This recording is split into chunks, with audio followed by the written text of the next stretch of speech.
আসসালামু আলাইকুম। সন্ধানে বাংলাদেশ সংবাদ নিউজ পেজ থেকে খবর পড়ছি আমি মোহাম্মদ মিঠু আহমেদ।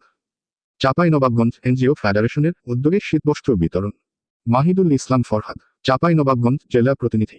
সমাজের প্রতিবন্ধী, অসহায়, দরিদ্র, খেটে খাওয়া দিনমজুর শ্রেণীর শীতার্ত মানুষের মাঝে চাঁপাইনবাবগঞ্জ শীতবস্ত্র বিতরণ করা হয়েছে। সোমবার সকালে জেলা শহরের আরামবাগ এলাকায় প্রায় 5 শতাধিক শীতার্তদের মাঝে এসব শীতবস্ত্র তুলে দেয়া হয়। বেসরকারি উন্নয়ন সংস্থা ব্যুরো বাংলাদেশ, ব্রাকো আশার যৌথ সহযোগিতায় শীতবস্ত্র বিতরণ কার্যক্রমের আয়োজন করে এনজিও ফেডারেশন চাঁপাইনবাবগঞ্জ জেলা শাখা। প্রধান অতিথি হিসেবে উপস্থিত থেকে শীতবস্ত্র তুলে দেন জেলা প্রশাসক মোহাম্মদ আব্দুস সামাদ।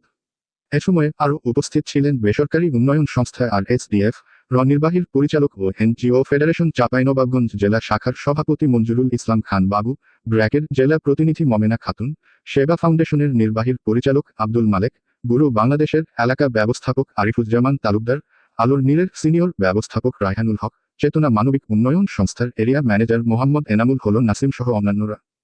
আমাদের পরবর্তী খবর দেখার আমন্ত্রণ জানিয়ে এখানে শেষ করছি। সুস্থ থাকবেন, ভালো থাকবেন আর সন্ধানে বাংলাদেশ সংবাদের সাথে থাকবেন।